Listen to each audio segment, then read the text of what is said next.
Okay, let's talk about how we plan depth training sessions.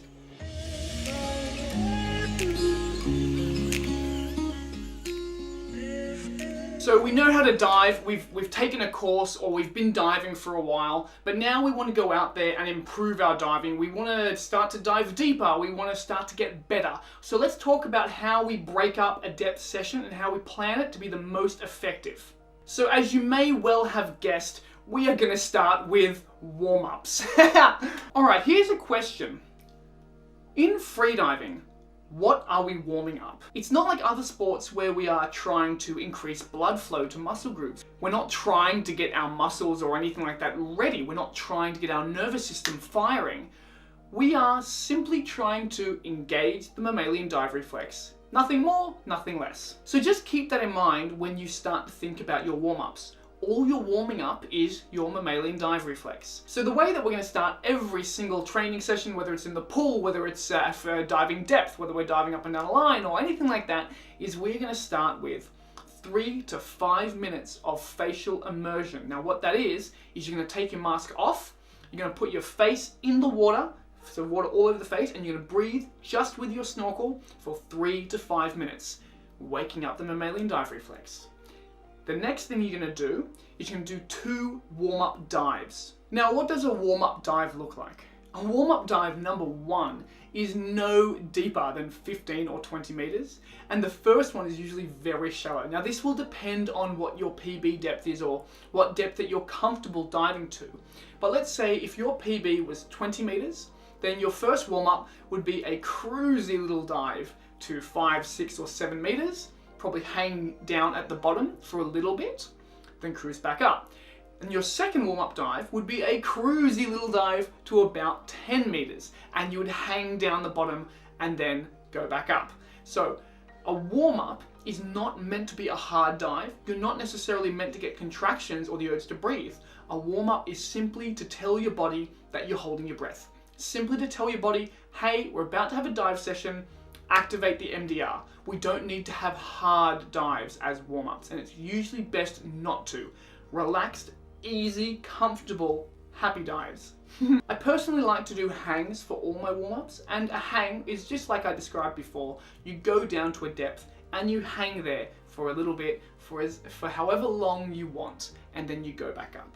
The really important thing with all of your diving, all your dives, but especially your warm-ups, is to never time them.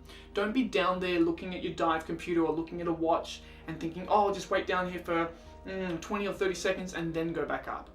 Everything needs to be done to feeling. You need to feel the dive, not measure it out. I promise you, if you're constantly looking at your dive computer, looking at your time, you are only going to slow down your progression. If anyone's diving with me, I have a flat rule that you never look at your dive computer for any reason while you're underwater. The second you're underwater, there is no looking at dive computers. You can look when you're back on the surface, after your recovery breathing. So then we start to move into the bulk of our training session. Now in our training session, we'll be looking at doing 4 to 6 deeper dives, or 4 to 6 dives with a particular target, and that target might be, I'm going to work on my finning, I'm going to work on my free fall, I'm going to work on my whatever, I'm going to work on my depth. It might be a dive that you will try to go deeper than you have before. Now usually it's best to just slowly ease into a PB. For example, let's say my PB was 30 meters. So this is what my session would kind of look like. I start with 3 to 5 minutes of facial immersion, breathing through my snorkel with my face in the water. Then I do my first warm-up, which will be a small hang to 10 meters.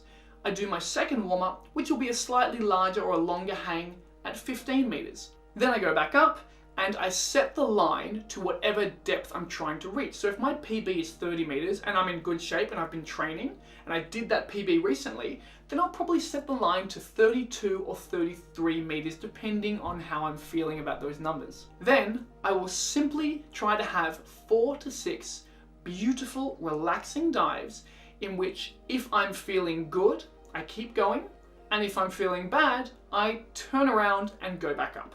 It is super important not to force it. Don't just grit your teeth and get it done. I promise you, you're gonna have 4 to 6 attempts to just find that good feeling on the way down. And then once I've done my PB depth, I chill out and I work on some technique. I work on whatever it is I feel like I need to work on. Or I simply do some relaxing, calm dives. It is super important to always leave the training session with a good feeling, like, oh, that felt great. Wow, that was easy. The last thing you want is to do a PB dive and for it to maybe have been a bit tough and then you get out of the water.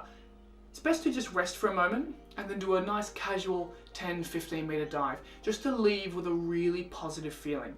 Trust me, freediving is all about feelings. We are trying to build up a storehouse, a bank of positive sensations in the mind so that we never have bad dives, so that we can draw upon those positive sensations when we are diving, when we're trying to reach new depths, when we're doing dives that we may be a little bit scared to do. So that's how we basically plan a depth training session. Now, what happens if, hypothetically, my PB is 30 meters and I do 32 meters and it was easy, it felt great, and I want to go deeper? Well, you should be fine to go to 34 or 35 meters in the same session, but just so you know, a 3 meter jump is usually as far as we'd want to take a diver in one day. A 5 meter jump is really the upper limit.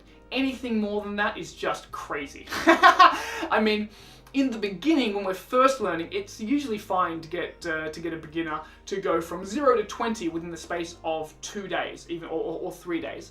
But the progression definitely slows down after that. So just keep in mind that 3 meters a day is phenomenal progress, and 5 meters a day is huge, and you will not want to go more than that. And it probably means that if you did do a 5 meter jump and you're going to be training the next day, you don't want to be going for another PB again. You want to just be having a relaxing session where you're going to be working on technique.